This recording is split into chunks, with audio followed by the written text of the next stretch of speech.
Hello, I'm Patrick Mitchell. And I'm Mitch Kabasco. And today, UPJ TV will be providing you with the recap on all UPJ sporting events that occurred from March 20th to March 26th. The UPJ softball team faced Slippery Rock University on Friday, March 21st for a set of doubleheader games. Mia Smith dominated the Rock, holding them scoreless going to the 7th inning.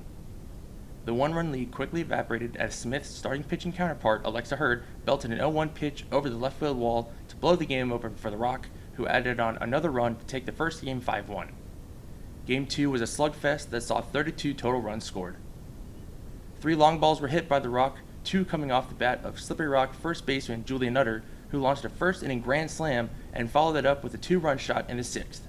The Cats tried their best to match the Rock offense with 13 hits and tallying 7 extra base hits, but it wasn't enough as the Cats fell 18-14. On Saturday, March 23rd, the Cats hosted Gannon University and dropped both games 10-0 and 9-0, with both games ending in a run-roll victory for the Golden Knights. The Cats tallied 3 hits in both games, but were held off the board for the first time in a doubleheader series this season. Tuesday, March 25th, the Cats had their third doubleheader series in 4 days as they hosted Cal PA Vulcans. Game 1 saw late-game heroics from the Cats as first baseman Julie Mooney singled in Megan McDonough to walk off the Vulcans 8-7 for their first home victory of the season.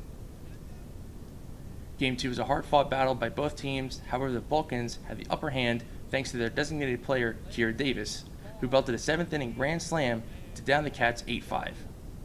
The UPJ softball team sits at 4-16 as they hit the road to play the 14-10 Seton Hill Griffins on Tuesday, April 1st, with the first game starting at 1 p.m.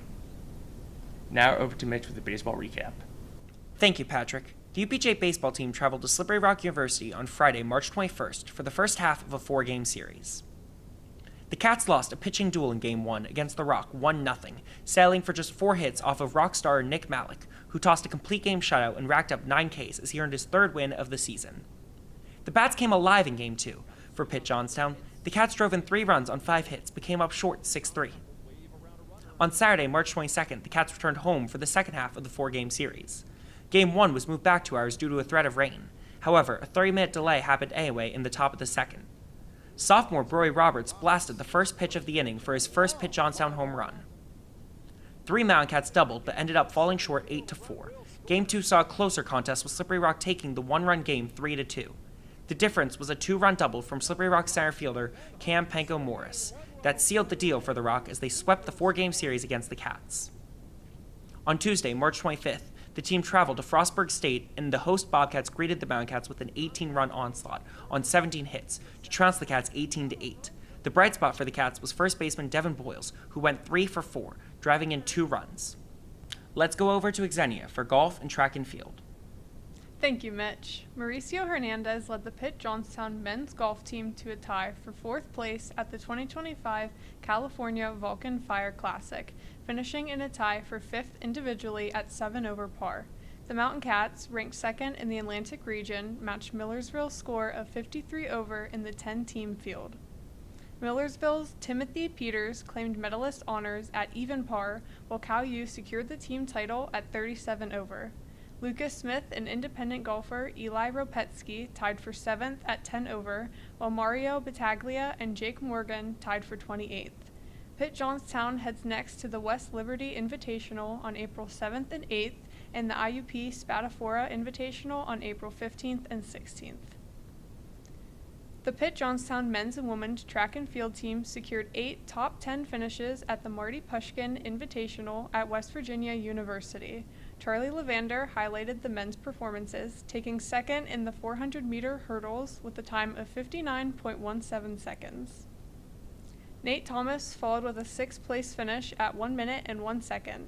In the field events, Bridger Blankenbicker placed 5th in the pole vault at 4.1 meters, while John Yonner finished 6th at 3.95 meters.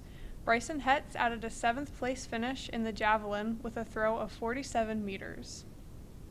The Pitt Johnstown women's track and field team delivered strong performances at the Marty Pushkin Invitational at West Virginia University, highlighted by Maya Charity's runner-up finish in the 100-meter dash with a time of 12.5 seconds. Charity also placed 4th in the 200-meter dash at just over 26 seconds. Freshman Ava Menzies finished 18th in the 100-meter dash, while Rihanna Hilligas took 22nd. In the 1500-meter run, Ava Barker led the Mountain Cats with a 16th place finish at 5 minutes and 23 seconds, followed closely by Audra Fedor in 18th and Ella Miller in 19th. That's it for this week's sports recap. I'm Xenia Kobal, signing off.